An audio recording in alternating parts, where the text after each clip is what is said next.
The Dawson's olive is a fly that was popularised up in the northeast England, and it worked its way north, it worked its way south, and it's just proved popular wherever. Now the original was obviously a chenille body, and it was a yellow tail and a bit of J as a throat hackle with a olive marabou wing. However, with the advent of modern chenilles like this one, this is it's like a straggle, but quite short in the fibre and with UV fibre through it as well. And this fly's an absolute killer on small still waters. It'll work in reservoirs as well, but for small still waters, it's some fly. Really, really good. And this is obviously a variant of the Dawson's killer. Not the original one, it's just a variant, but it's one that works really well for me. So, fish on a slime line. It'll also work on a floater. But it's just one of these flies that catches fish, you know. And if you've got a fly that catches fish, that's half the battle. So go ahead and tie it. I get one of these in the hook. One of these in the vise, sorry. The hook's a short shank special. Size 6 or size 8. And I've got in there a 3.5mm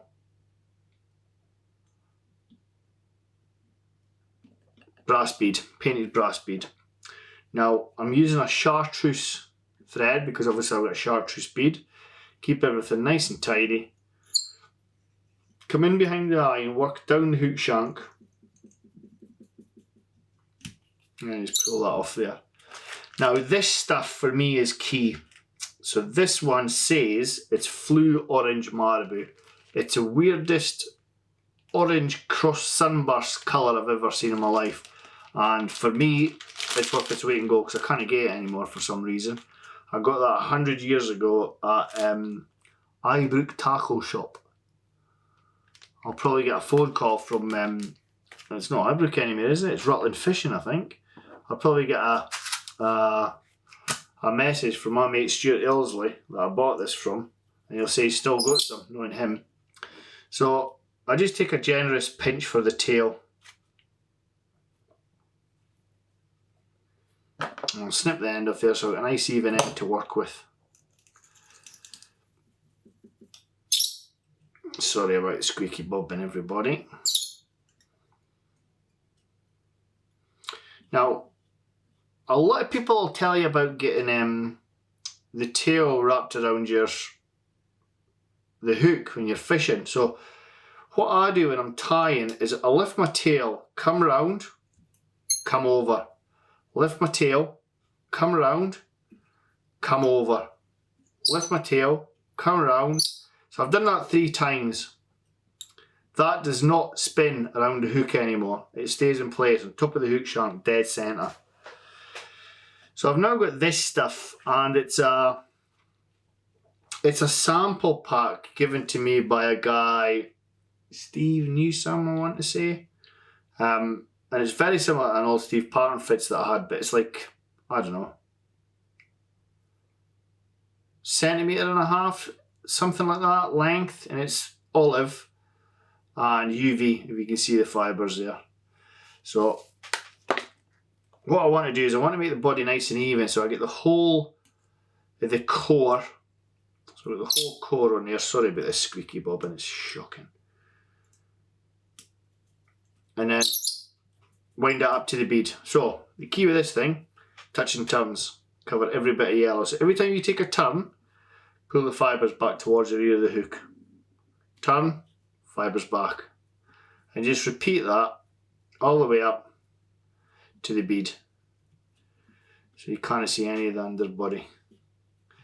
Always stroke your fibres, just like you would a cock hackle or hen hackle when you're winding up on a wet fly. And work that right up to the bead. You'd be surprised, even with a thick core, just how close to the bead you can get. Pull the fibres back. That's the key bit. Get that right in there. So that's right up against the bead. And then a lock and turn. 1, 2, another couple more. Because it's a heavy core on this thing, I'm just going to come in with my blade. Now, does it look bunny? But we'll tidy all this up. And that's one of the benefits of these new chenilles. You get this heavy body like a hackle. And then just tidy up with some thread wraps. Make sure the bead's proper embedded there. Now, the good thing is that thread goes right up against the bead. Forgive that bloody popping, that's shocking. And then in with your scissors.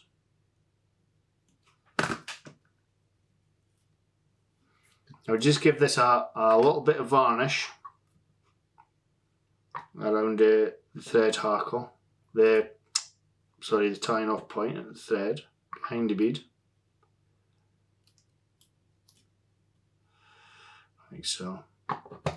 And your final little caveat to make this the killer that it is, I've got these little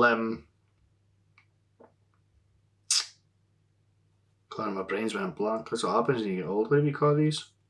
What do you call them for using olives? Oh, that's scary, Stephen. Toothpick. I've got a little bit of booby cord. It just helps me hold it. Some of this stuff, black varnish, and then just a little dab in there. I'm going to turn this a little bit, so we'll try and get back in the same place.